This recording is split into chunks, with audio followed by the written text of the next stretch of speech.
Caros alunos e caras alunas do GEPEX, sejam bem-vindos e bem-vindas a esse tutorial de estatística descritiva, nosso tutorial número 6, que é, na verdade, o nosso último tutorial de estatística descritiva. Nós vamos, nesse tutorial, fazer uma rápida revisão dos conteúdos que vimos nesses 5 tutoriais anteriores e apresentar como fechamento um adendo, uma outra informação suplementar sobre a lógica da estatística descritiva. Nós já sabemos que a estatística descritiva é aquela que documenta, que descreve, que organiza os dados da sua amostra, da pesquisa que você fez.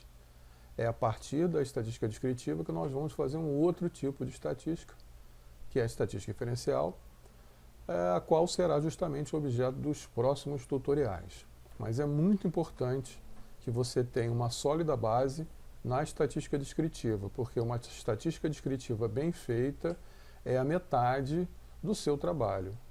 Todo tipo de trabalho acadêmico em psicolinguística, seja a matéria da conclusão do seu curso, seja um artigo que você faça para descrever o seu trabalho, seja a apresentação em um congresso, seja a sua própria dissertação ou tese, todos esses trabalhos devem apresentar uma boa estatística descritiva. E a estatística descritiva começa com a distribuição de frequência. Como é que nós descrevemos a frequência dos dados de nossa pesquisa, né? Seja a frequência dos nossos dados em forma de nota de uma determinada escala, um julgamento de escala, seja a frequência de aceitação de um determinado fenômeno, seja qual a frequência da variável dependente específica com que você está trabalhando na sua pesquisa. Depois da distribuição de frequência, nós trabalhamos com a apresentação dessa distribuição em gráficos, os diferentes tipos de gráficos que nós já conhecemos. E depois passamos à descrição das medidas de concentração e de dispersão da nossa amostra, né? Em que medidas os dados da nossa amostra se concentram e se dispersam em determinada medida, não é? Seja o tempo de execução de alguma tarefa, uma leitura, por exemplo, ou seja a média de julgamento ou a moda de julgamento de um determinado tipo de estrutura. Então, descrever as medidas de concentração e dispersão é outro trabalho importante na estatística descritiva. Vimos que o gráfico de box plot ou o gráfico de caixas, né, muitas vezes chamados também de gráficos de caixas com bigode, são uma medida visual bem interessante de apresentar as medidas de concentração e de dispersão da nossa análise.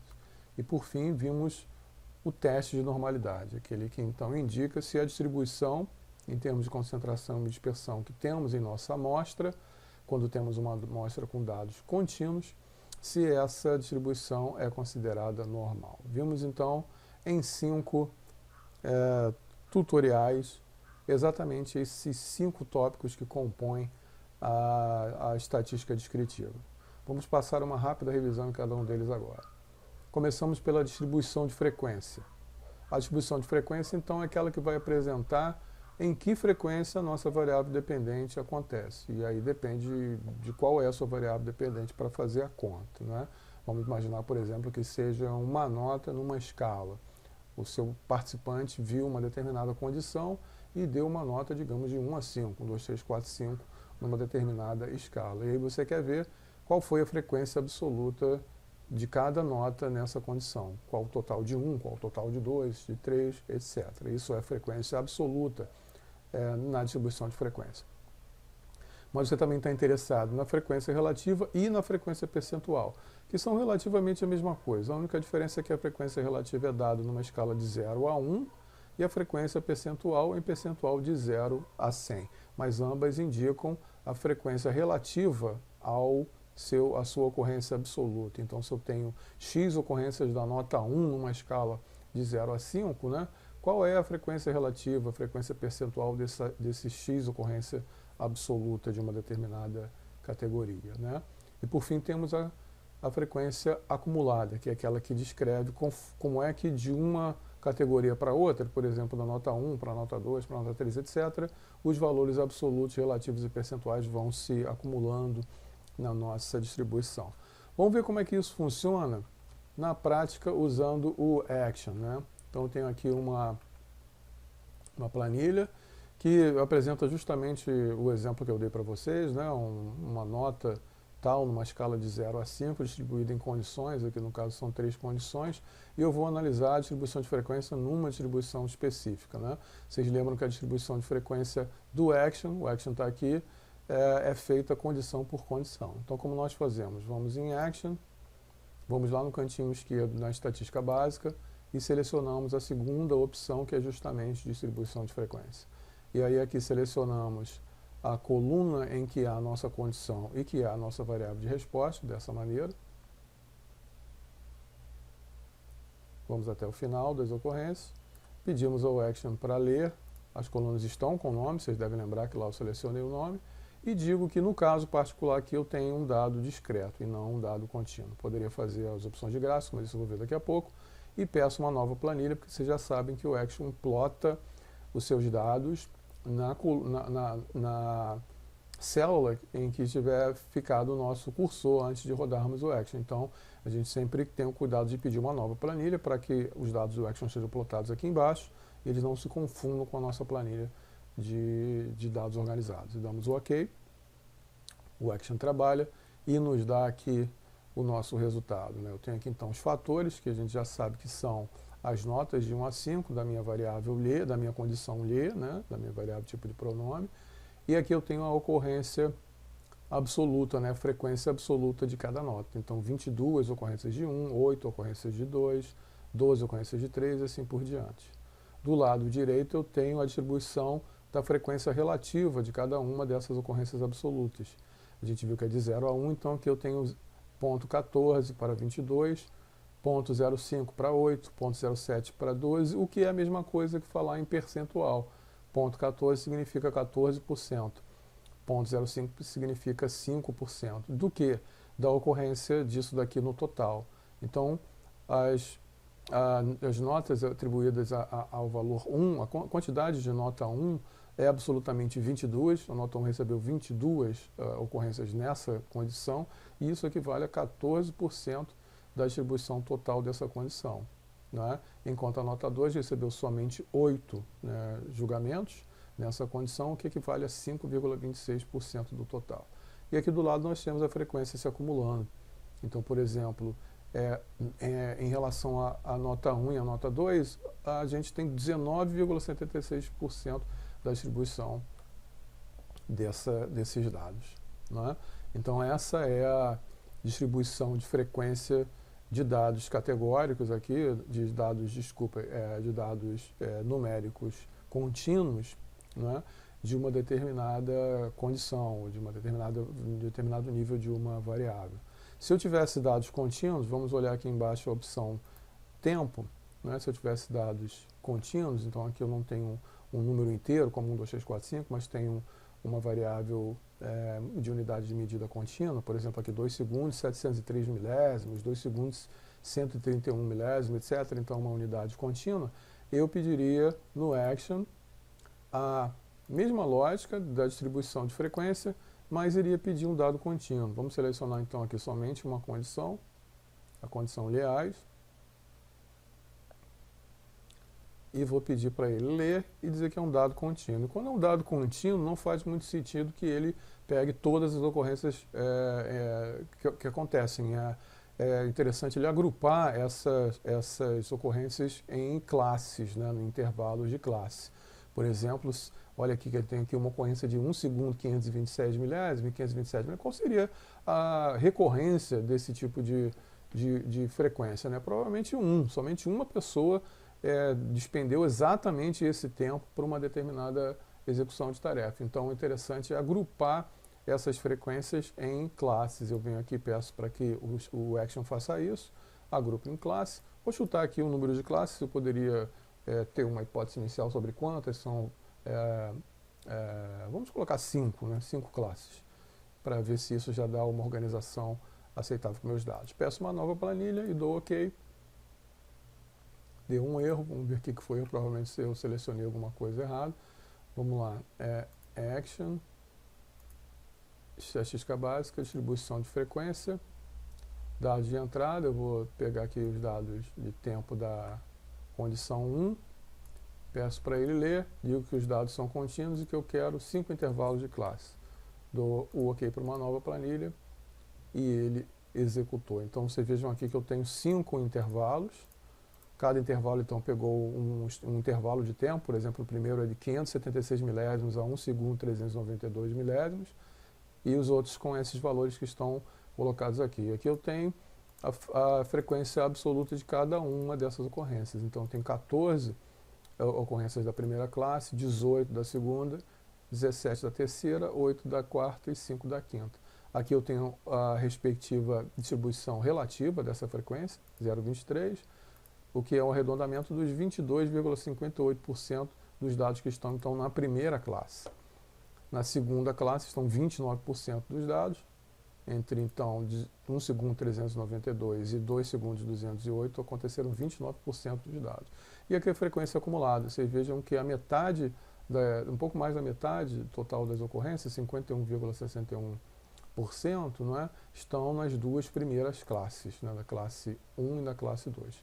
Aqui a densidade, que diz respeito à área da curva sob desse determinado intervalo, né? Então a gente vê aqui a densidade no primeiro intervalo, a densidade no segundo intervalo, e aqui o ponto médio, que é o ponto intermediário, né? Exatamente o centro entre esse início e esse final. Então aqui 984 milésimos é o ponto médio entre 576 e 1392 no primeiro intervalo, e aqui os demais nas respectivas classes. Então é assim que a gente faz a distribuição de frequência usando o Action, né? Action, estatística básica e distribuição de frequências.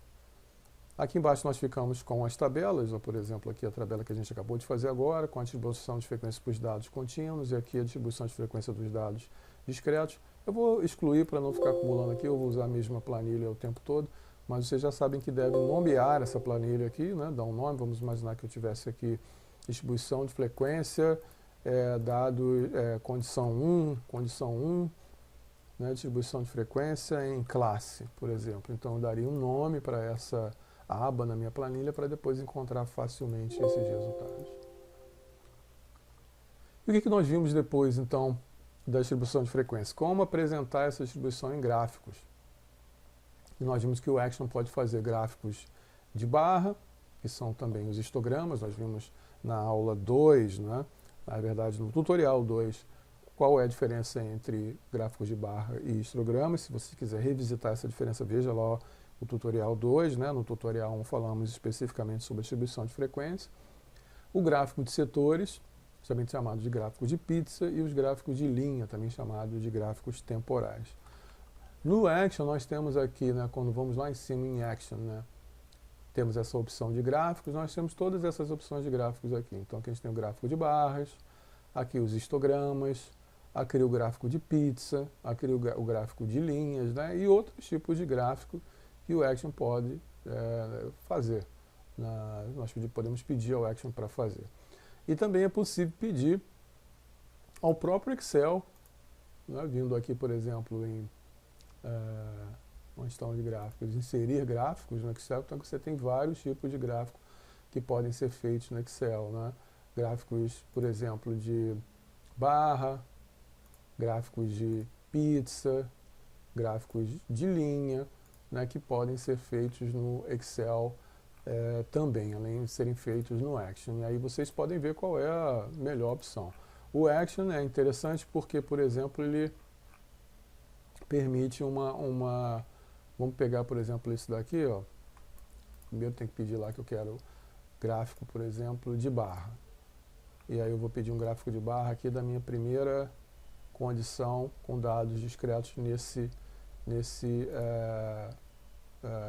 tipo de experimento aqui. As minhas categorias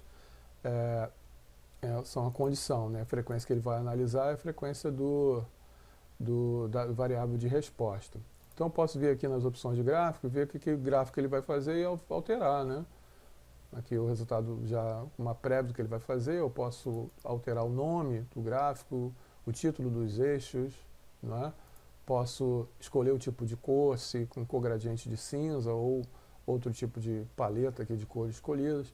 Posso alterar os parâmetros gerais, como tipo de fundo, a cor de cada eixo, se vai ter linha, se não vai ter. Posso fazer vários tipos de adaptação aqui de customização, né, o tamanho do eixo, etc., o tamanho da fonte, se vai ter negrito ou não, tal, fazendo no Action.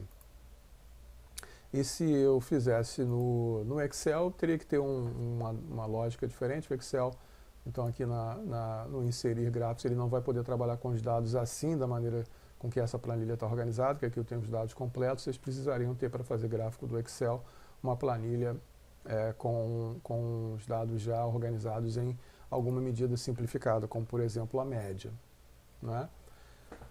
Bom, e depois disso nós vimos as medidas de concentração e de dispersão que a nossa amostra apresenta. Essas medidas são as seguintes: de concentração, média, mediana e moda, e de dispersão, amplitude, variância, desvio padrão e quartis. Se você não lembra muito bem desses conceitos, ou se precisa fixar com mais rigor, reveja então o nosso tutorial 3, que apresenta o conceito de cada uma desses dados aqui de medida de concentração de dispersão, e também o nosso tutorial número 4, que faz a análise prática de cada da busca de cada um desses tipos de informação usando o Action, né?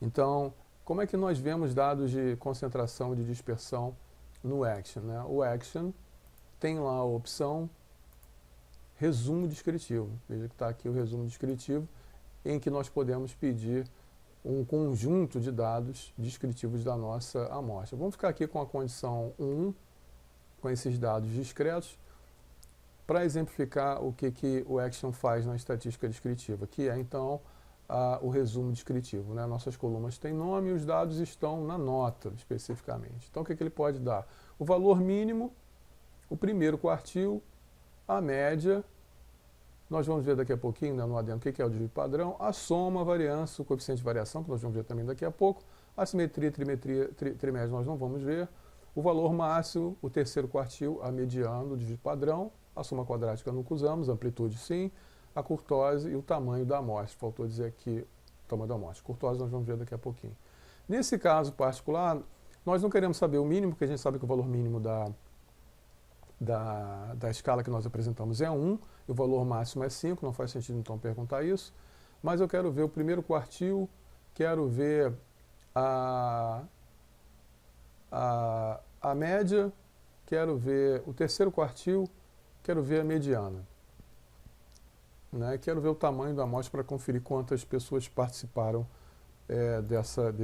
dessa tarefa. Dou OK e o Action vai plotar então aqui embaixo, né, mais uma planilha, os dados então dessa estatística descritiva com dados de concentração, como por exemplo a mediana e a média, e dados de dispersão, como o primeiro e o segundo quartil, lembrando que a mediana, aliás, primeiro e terceiro quartil, lembrando que a mediana é o segundo quartil.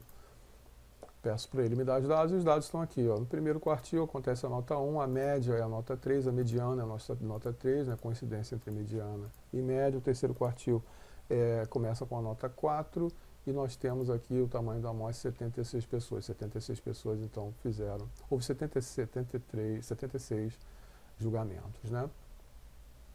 Se nós tivéssemos dados contínuos, e eu pedisse, então, o Action para fazer, então, o meu resumo descritivo, eu poderia pedir os seguintes dados. Né? Vamos pegar aqui todas as variáveis, as condições de uma vez. Tem aqui, eu acho que 6 condições, se não me engano. Vou pedir para o Action fazer a análise dos dados de concentração e dispersão, o resumo descritivo de todas elas de uma vez. A minha variável de resposta é o tempo. Eu quero que ele me dê o tempo mínimo, o tempo máximo de cada condição, o primeiro quartil, o terceiro e o segundo, que é a mediana, a média, a variância, o desvio padrão, né, e o tamanho da amostra, para ver quanto é que cada um apareceu. Peço a nova planilha e dou OK. Pronto, ele me deu aqui todos os dados. Né? O valor mínimo de cada condição, veja aqui que tem a minha condição, são 6 condições de fato, né? O valor mínimo de cada uma das condições, o valor máximo de cada uma das condições, ou seja, o tempo mínimo que os participantes demandaram para reagir a essa condição, o tempo máximo, aqui a média, a mediana e o desvio padrão. Aqui, então, a variância, que é da onde se extrai o desvio padrão, né, como nós sabemos, e o tamanho da amostra, a quantidade de julgamento de cada condição. Vocês vejam que há aqui uma assimetria, porque esses dados aqui estão filtrados em relação aos outliers, né? Então, aqui é uma distribuição assimétrica por participante em cada condição. O primeiro quartil, a mediana é o segundo quartil e o terceiro quartil. Então, estão todos os dados apresentados aqui no meu resumo descritivo do Action, né? Vou apagar aqui mais uma vez para a gente ter espaço para continuar trabalhando. E vou falar agora do Blockspot, que nós vimos que é uma maneira muito interessante de apresentar vários dados de concentração e de dispersão numa forma visual, bem prática, né, criada pelos estatísticos. Nós temos então no Blockspot a visualização da média e da mediana, a visualização dos quartis, né, e a distância interquartílica, né, em que medida os dados são concentrados no primeiro, no segundo, no terceiro quartil, e qual é a distância relativa entre o primeiro e o último quartil. Encontramos o limite superior e inferior de aceitável de flutuação dos nossos dados, a partir do que nós podemos encontrar os dados discrepantes, ou os outliers. Então, voltamos aqui na nossa planilha. Vamos pedir, então, para o Action plotar um gráfico Blockspot dessa condição aqui, da condição número 3 aqui nesse gráfico que eu tenho. Então, vou lá em Action, eu quero o gráfico, né? E quero o gráfico Blockspot, o gráfico de caixas. Digo a ele que os meus dados estão aqui, ó, numa única condição. Poderia fazer várias condições, mas eu quero pegar só essa daqui para ilustrar. Os meus dados são a nota, né? A condição é o meu fator. Eu não vou configurar o gráfico, mas eu pedi para ele rodar diretamente e ele me dá isso daqui, ó. Vocês vejam que essa condição tem uma distribuição bem estranha, né? Porque aqui está a mediana, que é igual ao limite superior, não é? Que é igual ao terceiro quartil. Então, muita gente deu nota 5 nessa condição. Por isso aqui tem uma distribuição bem estranha. Aqui, numa única linha, eu tenho o limite superior, o terceiro quartil e a mediana. Esse pontinho branco é a média, está próxima aqui um pouco superior a 4, que é diferente da mediana, que foi 5, portanto. Aqui a gente tem a concentração do segundo quartil e aqui o limite inferior, que é, portanto, diferente do limite superior, que é um pouco abaixo de 3, acho que 2,5. Abaixo desse limite inferior nós temos aqui duas regiões de dados discrepantes. Quem deu 2 e quem deu 1 discrepou em relação à concentração dos dados, então são outliers. Esses outliers aparecem aqui listados pelo nosso Action. Então, há 3 ocorrências de outliers na nota 1 e várias ocorrências de nota 2 como outliers, né, no meu Action.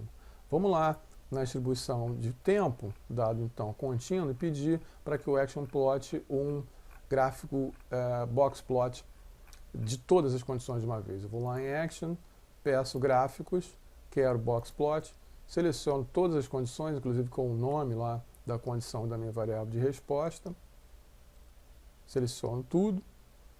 O Boxplot pode fazer tanto condição por condição ou todas as condições de uma vez. Peço para que ele leia e indique onde é que estão os resultados, a unidade de medida que ele deve analisar, que no caso aqui é o tempo de reação. E o meu fator é opcional, mas a gente já sabe, só tem essa opção, é a condição.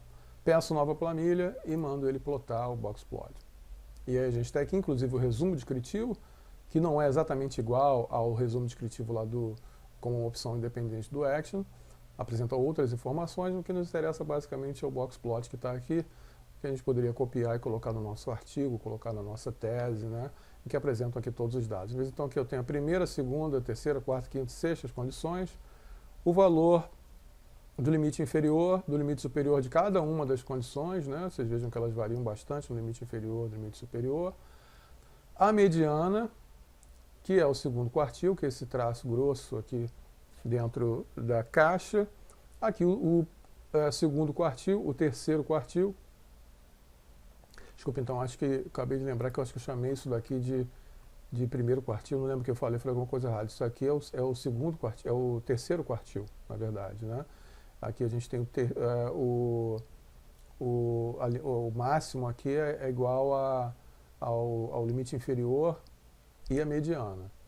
Aqui nós temos então o segundo quartil, o primeiro que está aqui para baixo, aqui o terceiro quartil, né? Aqui o limite superior, a média, bolinha branca, e o segundo e terceiro quartis. Aqui nós vemos então que essa condição aqui apresenta maior concentração da distribuição, né? Dentro do segundo e do terceiro quartis, e essa aqui provavelmente que apresenta maior dispersão. Você veja como está disperso, um monte de ocorrências aqui no terceiro quartil. Então todas essas informações condensadas aqui no Blockspot. Blockspot é uma ferramenta muito importante na nossa estatística descritiva, não é? E aí, por fim, nós vimos na nossa estatística descritiva que é importante executar um teste de normalidade nos nossos dados. E os testes de normalidade se aplicam quando nós temos uma unidade de medida contínua, quando o dado que nós retiramos do nosso participante é uma unidade de medida que permite frações, por exemplo, tempo de reação, né, que pode assumir qualquer intervalo.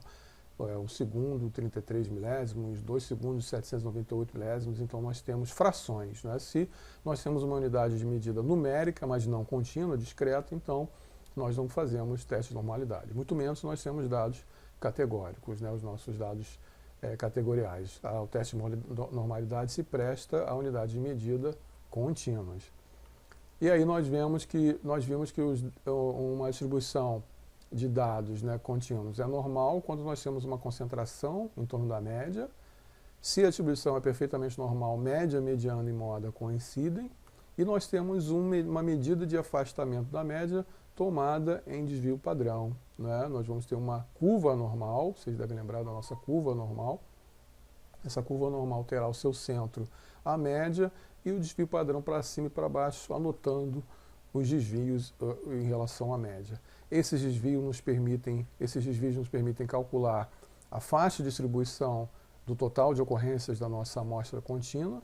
Nós vimos que até um desvio padrão para cima ou para baixo da média, nós vamos ter 68% de ocorrência dos dados numa distribuição normal. A 2 desvios padrão para cima e para baixo, nós vamos ter 95% de ocorrência dos nossos dados, e a 3 desvios padrões para cima e para baixo, nós vamos ter 99% de ocorrência dos nossos dados. Se você não lembra disso, reveja o nosso tutorial número 5, em que são apresentados com detalhes, né, todos os fundamentos da distribuição normal. E nós vimos que a distribuição normal é essencialmente importante porque ela determina o teste que nós vamos usar para fazer teste de hipótese, algo que nós faremos lá na estatística inferencial. Distribuições normais devem receber um tratamento paramétrico, portanto nós devemos selecionar um teste paramétrico, e distribuição diferente da distribuição normal devem ser aplicados com outro tipo de teste, que não sejam os testes paramétricos. Nós vimos que nem toda distribuição é normal e que não é preciso que todas as distribuições sejam normais. Nós temos vários outros tipos de distribuição. Distribuições à direita e à esquerda, assimétricas à direita e à esquerda, distribuições em forma de J, distribuições em forma de U, ou, de uma maneira geral, nós podemos selecionar todas elas como distribuição livre. Nós vamos ver, quando iniciarmos, por exemplo, o tratamento da estatística inferencial, o teste do Q². E Q², além de ser um teste, também é um tipo de distribuição, a distribuição Q². Então, os tipos de distribuição livre, ou seja, distribuições diferentes da distribuição normal, devem receber um tipo diferente de tratamento de hipótese, de teste de hipótese, de teste estatístico. Então, nós vamos usar os testes não paramétricos, não é? Como é que nós identificamos a distribuição normal lá no Action? Se a distribuição é normal ou não. Bom, nós vamos lá. Então, aqui nós temos dados discretos, não é essa planilha que nos interessa essa aqui de baixo, que tem dados contínuos. Nós vamos lá, então, no Action, e condição por condição vamos pedir lá na estatística básica a teste de normalidade. Vamos pegar aqui a primeira condição, vou selecionar inclusive sem o nome, os dados da primeira condição, o Lie assimétrico, no caso dessa pesquisa em particular, e vou pedir, como está lá o teste de normalidade, coluna sem nome, pedir para ele ler, e vou dizer que eu quero o teste, que é o teste mais usado em estatística, que é o Kolmogorov-Smirnov, né? Peço uma nova planilha, dou OK, e o Action então me dá o resultado. Vocês podem ver pelo p-valor que essa é uma distribuição normal. Vejam que a lógica aqui é diferente do que nós vamos ver no nosso teste de hipótese lá na frente. Aqui a hipótese nula, algo que vocês a essa altura do curso já sabem o que é é que a distribuição é normal. Se nós não manipularmos nada, se não houver nenhuma interferência do pesquisador, as distribuições serão normais a maior parte do tempo. Então a hipótese nula é que a hipótese é normal. E aí nós vemos se nós conseguimos refutar a hipótese nula, que significa ter um p-valor abaixo de 0,05 na nossa área. E aqui nós não refutamos a hipótese nula, né, já que o p-valor é superior a 0,05. Então essa é uma distribuição normal. A hipótese nula aqui não pode ser rejeitada. Veja que nós temos graficamente uma distribuição que acompanha de maneira relativamente próxima a reta de regressão que nós chamamos de reta da normalidade. Inclusive aquela distribuição dentro do vale, nós estamos vendo aqui os dados acompanhando a reta normal dentro do vale, indicando que na nossa condição número 1, a distribuição é normal. Vamos fazer a mesma coisa aqui na condição número 2, action, estatística básica e teste de normalidade, porque nós já sabemos, são os mesmos dados que nós vimos na última aula sobre isso, né, que os dados da segunda condição específica dessa planilha que nós estamos usando, teste de normalidade, não são normais. Então vamos ver aqui só a diferença entre a identificação de uma distribuição normal e uma distribuição não normal. Peço para ele ler, não tem nome na coluna, eu quero o teste Kolmogorov e Smirnov e quero uma nova planilha. Vocês vejam que o p-valor é menor do que 0,05, então eu rejeito a hipótese nula. A hipótese nula aqui, a distribuição é normal, então no caso a distribuição não é normal. Vocês vejam que aqui a reta da normalidade não é acompanhada pelos meus dados, os meus dados estão dançando, serpenteando pela reta de normalidade, e aqui no nosso vale vocês vejam que há um pedaço da nossa distribuição que está fora do vale. Vocês vejam que ela é até pouco fora da normalidade, mas não é uma distribuição normal. Nesse caso, então, nós deveríamos escolher para esse tipo de dado um teste não paramétrico, porque ele está então dentro da distribuição livre. Tudo bem? Bom, para terminar essa nossa revisão, vamos ver um adendo. Que tipo de adendo? Outros dados úteis em nossa descrição dos dados, na nossa estatística descritiva. Esses dados úteis são o coeficiente de variação, a curtose e o desvio padrão da média, não o desvio padrão dos meus dados, o desvio padrão da média, que é o erro padrão. O que é isso?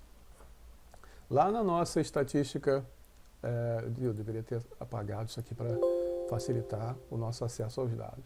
Lá na nossa estatística descritiva, vamos lá, ó. Estatística descritiva, nós temos o resumo descritivo e está aqui o conjunto de dados que ele pode nos dar. Vou selecionar aqui as colunas, né? Primeiro eu tenho que dizer o que eu quero.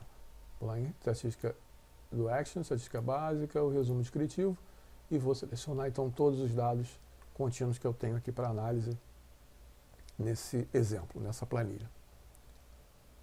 Vamos lá. Está tudo aqui.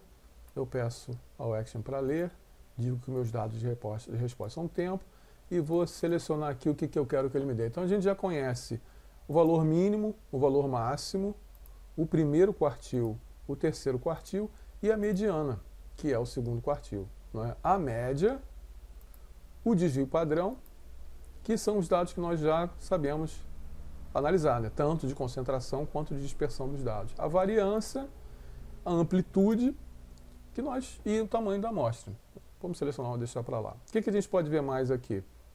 O desvio padrão da média, que é o erro padrão, que vai nos dizer em que medida os dados que nós temos aqui se afastam para mais ou para menos de uma outra amostra que nós podemos construir. O coeficiente de variação e a curtose. O coeficiente de variação e a curtose nos dão uma mesma medida. Qual é a medida que eles vão nos dar? O coeficiente de variação é o mais usado, porque ele divide o desvio padrão dos nossos dados pela média. Desvio padrão pela média. Né? E quando nós temos um coeficiente de variação abaixo de 15%, significa que nós temos pouca variação nos nossos dados. É uma variação pequena, que significa que os nossos dados apresentam uma distribuição que apresenta pouca dispersão de dados e uma relativa concentração. O que é bom para a nossa análise, porque isso significa que os nossos dados estão distribuídos de uma tal maneira que apresentam uma concentração razoável e uma distribuição razoável, provavelmente não vão atrapalhar os nossos dados na hora de fazer a estatística inferencial. Mas se nós temos uma distribuição acima dos 15%, no coeficiente de variação, significa que nós temos já uma variação grande. Até que 30% ainda é uma variação grande, mas dentro do que é possível aceitar. Acima de 30% nós temos realmente uma variação muito alta e os nossos dados poderão então não dar nenhum resultado porque a nossa variação é muito grande. Então nós temos que ver o que gerou essa grande variação nos nossos dados. Pode ser alguma idiosincrasia na hora da aplicação do experimento, pode ser algum tipo de outlier, enfim, nós temos que ver o que aconteceu com os nossos dados. Ou a gente pode ter um N muito pequeno. Vamos pedir então para o Action plotar todos esses dados aqui numa nova planilha. E ele já nos dá aqui tudo que a gente já conhece, né, dos outros dados. A novidade é aqui a curtose. Vocês vejam que aqui a curtose é negativa ou positiva. A curtose é o alinhamento assimétrico, né, é o achatamento, na verdade, da curva, o que vai dar, por exemplo, uma distribuição da curva normal mais para a direita ou para a esquerda. Aqui nós temos uma distribuição assimétrica negativa, não é? E aqui o coeficiente de variação mostrando que todas as condições, 1, 2, 3, 4, apresentam muita variação, não é? Então aqui nós temos 44% de variação na primeira condição, 57, 64, 51, 36. O único que apresenta aqui uma distribuição relativamente pequena, né, mas ainda alta, é o de 36%. Os demais têm uma variação gigante. Provavelmente o nosso pesquisador teria aqui muito problema de encontrar resultado, né, em sua pesquisa quando for fazer o teste inferencial, porque os dados são muito dispersos, né? Então dados muito dispersos provavelmente vão apresentar um problema na hora de realizarmos uma estatística inferencial. Por isso é importante ver aí esses dados, né? O desvio padrão da média cadê o desvio padrão da média? Está aqui, que não é a mesma coisa. O desvio padrão média a dispersão em relação à média, né? E isso daqui vê em que medida uma próxima amostra provavelmente apresentaria uma flutuação em relação à que nós temos agora. Então nós vemos aqui a estimativa de variação para cima ou para baixo dessa condição numa outra amostra, né? Então nós temos aqui o conjunto de dados de estatística descritiva que o Action pode nos dar. Com isso, então, encerramos essa sequência de tutoriais de estatística descritiva, são 6. Os dados estarão sempre aqui disponíveis no meu canal. Vocês poderão consultar sempre que quiserem, mas se quiserem baixar os vídeos, né, podem usar aí um software qualquer para baixar vídeos do YouTube. Eu uso o CatchTuber, uma coisa dessa. Você pode estar lá no Google, né, programa para baixar vídeo do YouTube. Eu uso esse CatchTuber, uma coisa dessa, não lembro agora qual é. Mas vocês podem pegar o de sua preferência, né, baixar os tutoriais e ir estudando e reestudando conforme precisarem. Bons estudos!